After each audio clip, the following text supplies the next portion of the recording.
Let's talk about the nostalgia crisis that has infested today's culture and society. And what I mean by nostalgia is just looking at the past through rose-tinted glasses as if the past is much better than the present and even more possibly better and even better than the future. And it's not hard to understand why people feel this way with the state of the world right now. And I'm not someone to judge people based on the fact that they're really nostalgic. I myself am pretty nostalgic. I mean, if you look at the background of my videos, for Christ's sakes, you can point out a bunch of different things that I grew up with that I still enjoy, and I just kind of keep it in the background as just memories of a different time. So I'm talking about the subject not necessarily to criticize the people in general, but to also reflect on the fact that I think it's a symptom of something a little more dangerous with society. Now, I have a lot of things to be nostalgic for. You know, as a millennial, we kind of grew up in an interesting time period where we had a transition that we all witnessed going from like analog to digital. And it was very transformative for our generation, but for the world in general. I remember when I was like 12, 13 years old, going on my computer and typing in websites and then going to them instead of just having everything fed to you through a browser or through a social media feed. We had to remember certain websites that had weird things on it that maybe kids shouldn't see, but that was the internet back then. It was very dangerous. There was websites where you can play games. There was websites where you could research things. There was websites for anything that you were a fan of, any fandom. There were so many message boards that we could actually engage in, right? So just an interesting time period to be alive. And I think that seeing everything change, especially for my generation, it made us very nostalgic. Now, like things like this, DC Superpowers, just really interesting toys from the 80s. Really ridiculous functions like this, but you know, the commercials still to this day, I remember. Coming from the farthest reaches of the universe to challenge the worst villains on Earth are the most powerful heroes ever in the battle of the Superpowers Collection. Impossible! The Hall of Justice under attack? Batman behind bars? New from Kenner's Superpowers Collection. Hall of Justice playset. Some assembly required. Vehicles and figures sold separately. Use the trapdoor, Batman! Brainiac's taken over the computer? Joker in the elevator? The commercials with Superman, Batman, and Robin vividly. And then you look at things like this.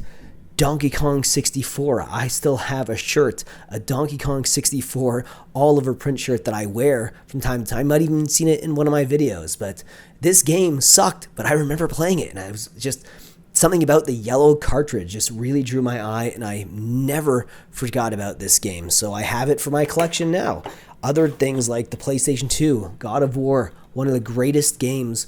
Seriously, it changed the way that a lot of companies create games now. Just everything felt so cinematic about this. It was like playing a movie, because essentially that's kind of the way it felt. It was like you're part of an experience. You're playing the main character in a movie, right? And he was just badass. So just really interesting stuff like this, stuff that I just brought out for this video, but you can see tons of stuff in the background as well that would kind of relate to the point that my generation, but a lot of generations are very nostalgic. I think Gen X might have been the first generation to really start to get the nostalgia bug, and then millennials kind of carried that on.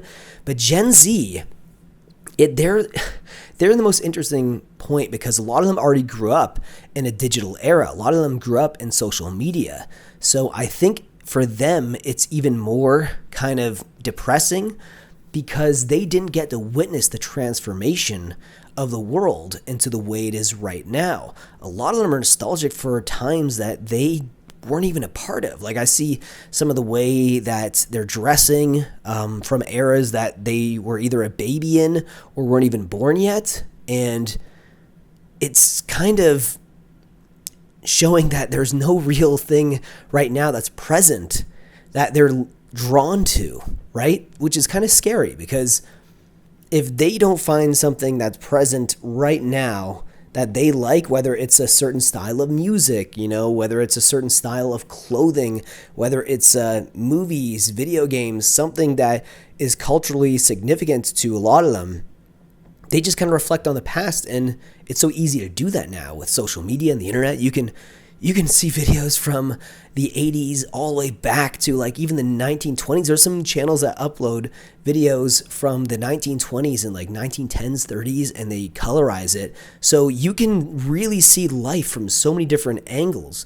And I think it's making people nostalgic for times that they were never born in, right? Like that's like me being nostalgic for the 1960s. Even though I wasn't born in the 60s, I have no memories from the 60s. But with the way the internet is right now and social media, and even with AI, think about this. You can actually make videos of yourself. You could like maybe get AI to render yourself in a video of you in like the 80s or something, even if you weren't around in the 80s.